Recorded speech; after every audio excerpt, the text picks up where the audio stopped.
Trapped in the concept, falsely accused was used and misled, bitch. I'm hoping you fucking rest in peace. Perkenalkan, nama saya Dimas Menik Santoso dari kelas TL 3A, Prodi Teknik Listrik, jurusan Teknik Elektronika, Politeknik Negeri Cilacap. Jadi di sini saya akan menjelaskan apa itu MBO atau Management by Objective. Jadi manajemen berasal dari kata manage atau yang berarti itu mengatur. Manajemen merupakan suatu proses untuk mewujudkan tujuan yang diinginkan.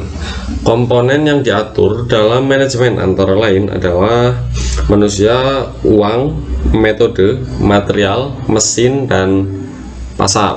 Komponen-komponen tersebut diatur agar berdaya guna, berhasil guna, terintegrasi, dan terkoordinasi dalam mencapai tujuan. Pengertian manajemen berdasarkan literatur. Manajemen sebagai suatu proses, manajemen sebagai suatu kolektivitas manusia, manajemen sebagai ilmu dan sebagai seni. Proses pengaturan komponen-komponen tersebut terdiri dari perencanaan atau plan, pengorganisasian atau organizing, pengarahan atau actuating, yang terakhir adalah pengendalian atau controlling.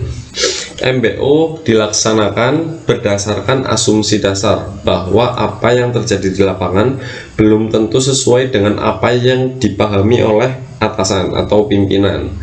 Pimpinan seringkali lebih berfungsi dalam menetapkan kebijakan, adapun yang bersifat teknis biasanya dilakukan oleh bawahan. Jadi pimpinan itu hanya menetapkan kebijakan-kebijakan, tapi yang bersifat teknis itu yang dilakukan oleh bawahan. Yang selanjutnya adalah partisipasi aktif semua pihak dalam organisasi adalah kunci penting dari keberhasilan. Pendekatan MBO dalam perancangan organisasi. Partisipasi aktif dapat memunculkan sebuah pendekatan kelompok kerja efektif, di mana kelompok kerja efektif adalah kelompok yang mampu menjalani tugasnya sesuai dengan rencana sehingga hasil yang dicapai dapat memberikan kepuasan kepada kelompok itu sendiri ataupun pihak lain atau pihak luar kelompok. Selanjutnya itu ada 3 faktor efektif suatu unit kerja. Yang pertama itu adalah manusia atau SDM, yang kedua itu adalah tujuan goals atau sasaran, yang ketiga adalah proses pencapaian tujuan. Selanjutnya adalah tujuan karyawan menggunakan SMART objektif. Jadi SMART itu ada kepanjangannya ya, SMART.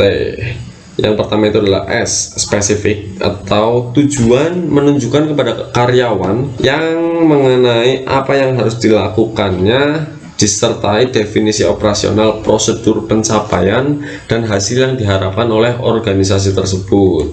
Yang kedua adalah M, measurable, tujuan pegawai untuk dapat diukur dalam pengertian kuantitatif dan kualitatif. Yang ketiga adalah A, attainable, atau tujuan harus dapat dicapai oleh pegawai, tetapi untuk mencapainya harus menimbulkan tantangan bagi pegawai.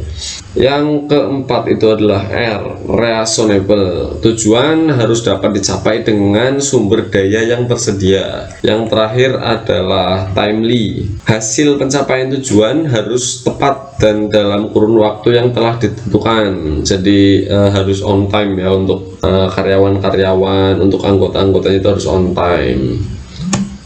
Baik, selanjutnya ada langkah-langkah manajemen by objective atau result. Yang pertama, tahap persiapan, yaitu menyiapkan dokumen yang diperlukan, peraturan tentang tupoksi seorang engineering. Yang kedua adalah menyiapkan data yang diperlukan, misal data bahan baku yang akan disiapkan. Yang kedua adalah tahap penyusunan, pengaplikasian 5W1H. Yang pertama itu apa yang akan dikerjakan, itu pasti ya harus ada yang dikerjakan gitu. Yang kedua itu where, di mana, dikaitkan dengan pemanfaatan lokasi tempat kegiatan atau pekerjaan yang akan berlangsung. Jadi kalau nggak ada tempatnya mau kerja di mana gitu kan. Yang ketiga itu adalah when, kapan waktu yang tepat untuk bertindak atau kegiatan yang akan dikerjakan, dan kapan harus selesai periode waktu. Jadi akan tergambarkan prioritas atau tahapan untuk mengerjakan kegiatan tersebut. Jadi Kalau cuma di plan-plan aja gitu, nggak ada waktu yang ditentukan, maka kita nggak akan cepat untuk mengerjakan hal tersebut. Yang keempat itu ada siapa, menentukan siapa sasaran dan siapa orang yang berkompeten untuk melaksanakan kegiatan tersebut. Jadi kalau nggak ada orangnya ya nggak bakal ada hasilnya gitu, nggak ada yang kerja gitu kan. Terus yang kelima itu why, mengapa. Menjawab pertanyaan untuk semua pertanyaan yang dikemukakan, berusaha menentukan pembenaran yang meyakinkan terhadap pertanyaan apa, di mana, bila mana, bagaimana, dan siapa. Lalu yang terakhir adalah bagaimana kegiatan tersebut akan dikerjakan. Nah, ini semua itu result ya. Yang ketiga itu adalah tahap pelaksanaan atau implementasi ini ya, penerapannya ya. Pengorganisasian, pengarahan, pemberian motivasi kerja, kepemimpinan, koordinasi, integrasi, dan sinkronisasi. Yang keempat itu adalah tahap pengendalian, monitoring, evaluasi, dan penyesuaian.